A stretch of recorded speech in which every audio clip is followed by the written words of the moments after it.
Steve Jobs' 7 success secrets that will change your life. Number 1, follow your own path. I'm going to share with you a quote right now by Steve Jobs, which aligns well with this point. The time is limited, so don't waste it living someone else's life.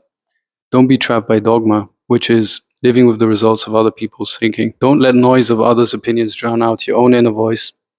And most important, have the courage to follow your heart and intuition. They somehow already know what you truly want to become. Everything else is secondary. So most people, they're just, doing what everyone else is doing, like go to school, get good grades, climb the career ladder. And even in business, most people are just doing the same stuff, copying each other, and they're not following their own unique path, right? Even in like online business space, it's like everyone does SMMA or this or that, But I think everyone has the unique path and purpose why they're here.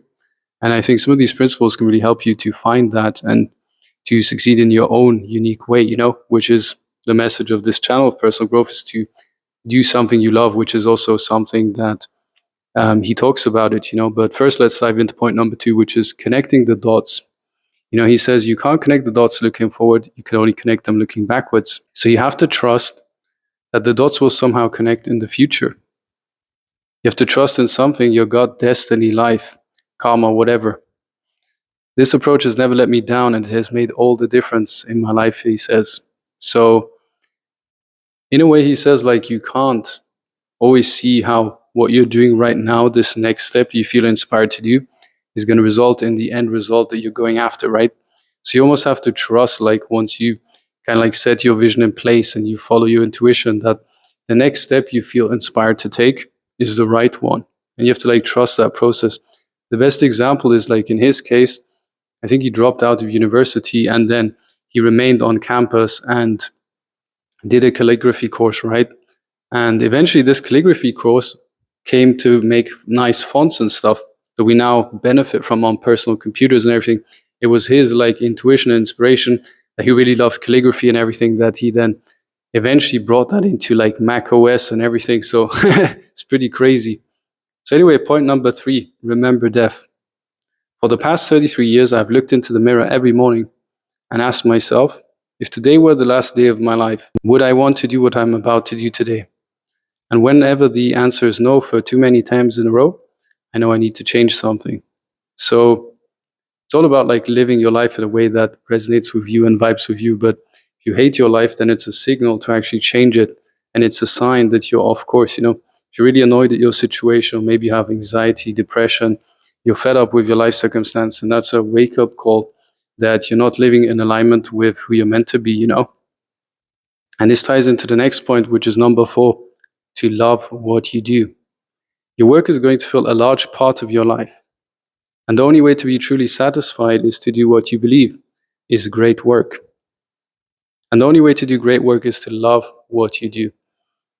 If you haven't found it yet, keep looking. Don't settle. As with all matters of the heart, you'll know when you'll find it. So again, do you see how this all ties together? Like intuition, love what you do, don't follow the status quo. Because the status quo is not like designed for you to love what you do. It's designed for you to love what someone else loves. You're fulfilling their mission and vision rather than your own.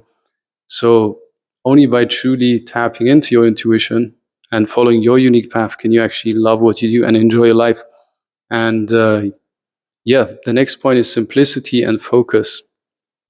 Steve Jobs said, that's been one of my mantras, focus and simplicity.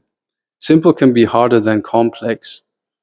You have to work hard to get your thinking clean to make it simple, but it's worth it in the end, because once you get there, you can move mountains.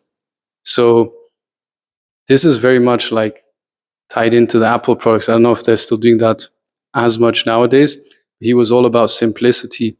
He was actually like fired from like Apple once, when they got like a board of directors and everything. They eventually like kicked him out and everything.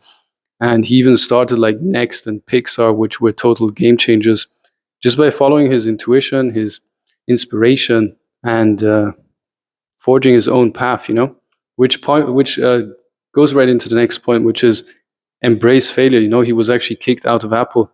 That was a huge setback for him.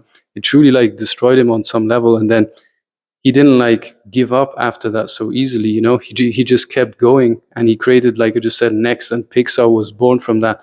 And eventually, like, Apple got him back because Apple was like heading down negatively, you know, going in the wrong direction, and they even got him back, like, oh, sorry, man, come back, please. We need you to save Apple and everything. And then, like, the last point, number 7, is actual his spiritual side, you know. So here's a quote from him. It's like, if you sit and observe, you will see how restless your mind is. If you try to calm it down, it only makes it worse. But over time, it does calm. And when it does, there's room to hear more subtle things. That's when your intuition starts to blossom. And also his journey to India, Zen Buddhism, and meditation. So I think in his 20s, he went like to India, got into meditation and all these things.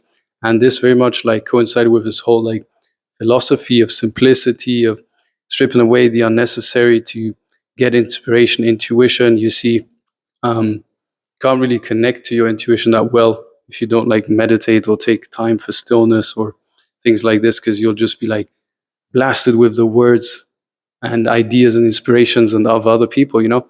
That's what he talks about. Think differently, do your own thing, follow your own path, you know, because he's just otherwise you're just like following the dogma, you know. And this applies to all area of life, you know, business, personal, relationships, everything. So the interesting thing is also that Autobiography of a Yogi was the only book on his iPad, supposedly, and he handed that out at his memorial after he passed away. He wanted everyone to have a copy of that book. So that's a yoga book, I guess, also spiritual, about meditation, everything. So yeah, there's a lot of other people that have successfully used meditation, like Ray Dalio, Jack Dorsey, the founder of Twitter, Ariana Huffington, Rick Rubin, who's a famous music producer, right, who uses meditation to unlock creativity in artists. So anyway, I hope you like this video. Check out this other video as well, and I'll see you there.